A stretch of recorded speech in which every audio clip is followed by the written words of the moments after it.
Hey guys, I just got to Nagoya, Japan today, and while I was traveling here, it got me thinking about team communication and how it affects how I feel about travel. So I thought I'd make a video about things that I'm doing to improve team communication, problems that we had in the past, and what we're doing to further improve.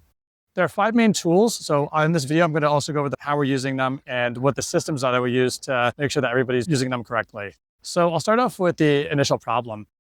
One of the main things that was an issue early on was that we really didn't have any kind of clear plan for communication. We had these different tools that we're using, and there wasn't any consistency for how we would use them. So what happened is we would either spend all day in Slack Messenger communicating, or projects would just never move along. Another problem that existed was that nobody had any kind of clear plan about how they should be talking to each other. Should they be emailing? Are they responsible for checking email? Things like that. And it really affected how I felt about travel, because I wasn't sure if I do go somewhere, am I just not going to get anything done? Or am I going to spend my entire time in front of the computer? So I really thought that this is something that I need to address because I wanted to enjoy my trip.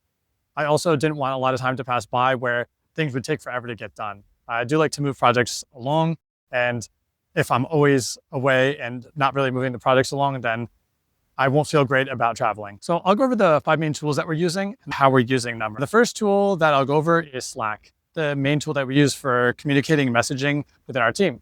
And we use that mostly for things that need a quick answer, or we try to stay away from Slack because it's very easy to just end up talking in there all day and then you don't get things done. So if it's not needed right away, then we'd go on to the second tool, which is ClickUp.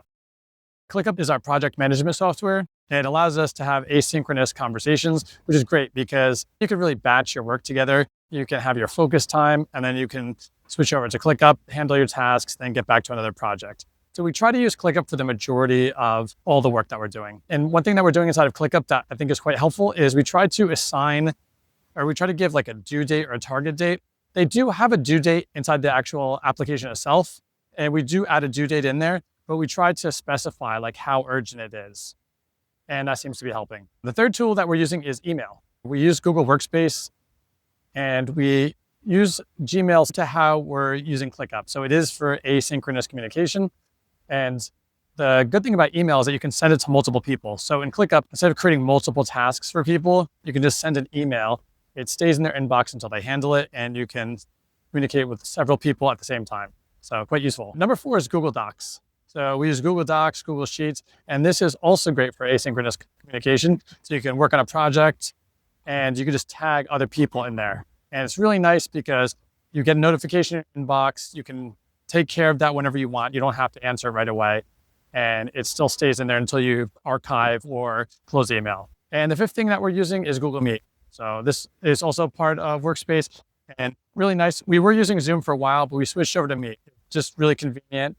And yeah, I quite like the features of Google Meet. So one thing that we've done to really make the communication clear is we made an SOP, so standard operating procedure, and we outline how these communication tools work.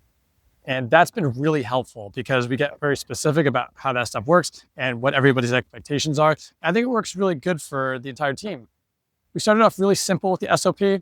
Then once we figured out more and more about what we need, we just got more granular and made it more detailed, and we keep adding to it. And it's pretty good right now. And the SOP is nothing fancy. It's just something in Google Docs, and we keep updating as we go.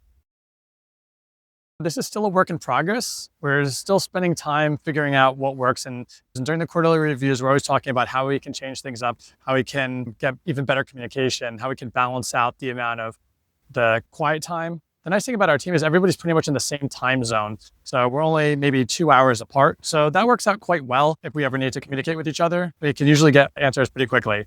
We are continuing to improve this because we want to make it better and better. Right now, I think it works far better than it did before. It's really helpful for when I travel because I can answer the messages whenever I want, but it doesn't disturb my travel time or my experience when I go somewhere. And I really enjoyed that. And it's made me enjoy the business in general even more. So I want to keep working on that, and I want to keep that good balance where I can enjoy my time, but I can also get things done while I'm traveling. As far as future plans go, we'll keep making sure we talk with each other. We'll keep figuring out what works best for everybody. We'll try out new tools, make sure that we're using simplest things. The simpler that we get, the better it works in general. So that's how I'm improving our team communication and my online business. I hope this video was helpful. I'd be curious what your biggest challenge is with team communication. Let me know in the comments below.